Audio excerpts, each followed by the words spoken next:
This is a Prairie Kingsnake, probably one of the most docile snakes. They rarely bite, even when handled.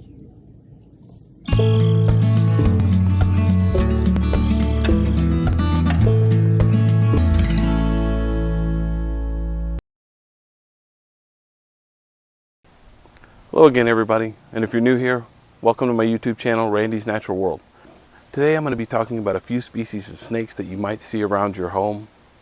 Now, these aren't all the species that you might see around your home, just a few. Also, all the snakes I'll be featuring today are harmless to humans, and by that I mean they're non-venomous, their bites aren't medically significant. And if you haven't already, please subscribe to my channel, and thank you to all of you who already have.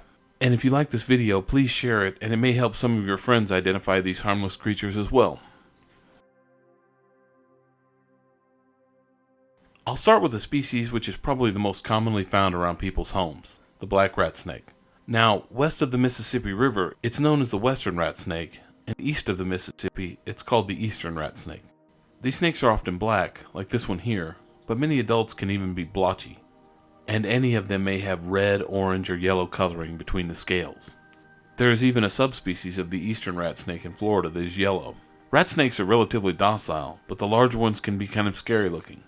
Adults average from 4 feet to 6 feet, but can grow larger, with the record being over 8 feet. However, I believe that is very rare. Of the dozens, perhaps hundreds that I've found, the largest was 6 feet 7 inches, which is huge for these snakes. They may be a little aggressive if cornered, and if handled, may bite once or twice. Often, when I capture an adult, it will bite a few times, but then calms down after being handled for a bit. However, like many snakes, they will emit a foul-smelling musk when captured, and it is awful. I fear that smell more than I fear a bite. These snakes are sometimes found climbing the sides of houses or trees in an attempt to raid bird nests, and also in chicken coops where they will eat the eggs. I created a video concerning the western rat snake, the link of which is included in the description of this video. The western ribbon snake is quite common within its range. While it prefers brush-heavy areas near water, as it is a semi-aquatic species, it is no stranger to residential yards, especially ones near the preferred habitat. The western ribbon snake is harmless to humans, and eats mainly amphibians such as small frogs and toads. The eastern ribbon snake is similar to the western, but its center stripe tends to be light yellow, like the two side stripes, whereas the western has a darker yellow center stripe, as seen here. Western ribbons grow to a little more than 4 feet in length, but most are around the 3-foot mark. In fact, this big one right here was about 40 inches, the largest one that I have ever seen. Juveniles have thin bodies, but proportionally larger heads, like this one.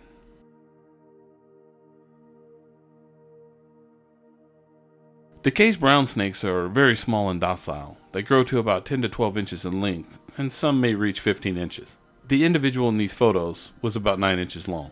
I enjoy finding these snakes, but they are quite secretive, often hiding beneath leaves, logs, rocks, and other surface cover. They are generally brown, but coloring can vary, as can patterning. Some are striped, some have a checkered pattern, and some are plain. Dekay's brown snakes eat earthworms, slugs, and small frogs. They also sometimes eat spiders, snails, and insects. The snake was named in honor of James Ellsworth Dekay, a 19th century naturalist. The small ring-necked snake is mostly nocturnal and usually spends the daytime hours hidden below cover such as rocks and boards. There are more than a dozen subspecies in North America, but they are all visually similar. They range from brownish gray to nearly black, and have a ring around the neck, which ranges from yellow to nearly red. They have a unique defense posture of curling up their tails, exposing their bright red-orange posterior ventral surface when threatened, as seen here.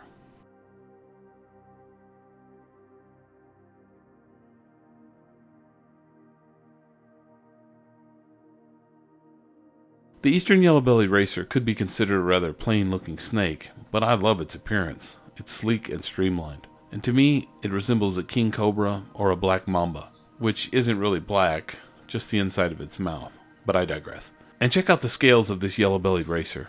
To me, they resemble those of a mythological dragon. And look how yellow that belly is. Adult eastern yellow-bellied racers grow to about 5 feet in length, but most are in the 3 to 4 feet range. There are 10 subspecies, which may be black, brown, blue, or green, with a lighter colored belly. There is a western yellow-bellied racer, which is one of those subspecies, and it is very similar in appearance to the eastern. Eastern yellow-bellied racers hunt during the day and eat a wide variety of creatures, including many species of small mammals, especially rodents, as well as lizards, small snakes, frogs, birds, and insects. They tend to flee upon human approach, and they are very, very fast, hence the name. The prairie kingsnake is very gentle and rarely bites, even when captured. However, they will put on quite a show of bravado. They will rattle their tails, stare you dead in the eye, twitch around a lot, like they're going to bite. I have to admit, it can be a little unnerving, but it is all bark and no bite. While these snakes vary in coloration, many are similar to this one, brownish gray or tan with reddish brown blotches, but colors can be duller. They grow to about 43 inches in length. This one in the photo is about 2 feet. Now, adult prairie kingsnakes resemble young western rat snakes. I mean, like a lot. However, I have found that the kingsnakes are usually a little bit more brownish, while the young rat snakes are more grayish. Also, in this side-by-side, note that the juvenile rat snake's blotches are more dark brown, while the kingsnake's blotches are more of a mahogany. Also, the rat snake has a brown bar that connects between the eyes, then drops straight down from each eye, as seen here. On the kingsnake, which also has a bar between the eyes, albeit a little thinner and a little lighter in color, it lacks the bars that go straight down. Prairie kingsnakes are quite secretive and often try to stay out of sight. They favor open grassy areas and woodland edges, mostly near the bodies of water such as creeks, ponds, and lakes. Prairie kingsnakes are immune to certain venomous snake species, including cottonmouths and copperheads. They often prey on other snakes, which is where they get the name kingsnake. The rough green snake is another gentle species that you may find near your home. While I have found rough green snakes on the ground, I would say the majority of times they were in trees or shrubs, which makes sense as they are an arboreal species. Rough green snakes may grow to nearly 4 feet, but they are very thin. However, most that I have seen were in the 2-foot range. The dorsal and lateral surfaces are a vibrant emerald green, while the underbelly and chin range from yellowish green to cream. Males and females have no differences in colors or patterns, but females are larger in length and mass, while males have a longer tail length. Rough green snakes are typically found on forest edges near ponds or lakes, where they forage in dense vegetation along shorelines during the day. They eat insects such as grasshoppers, crickets, caterpillars, moths, and some spiders.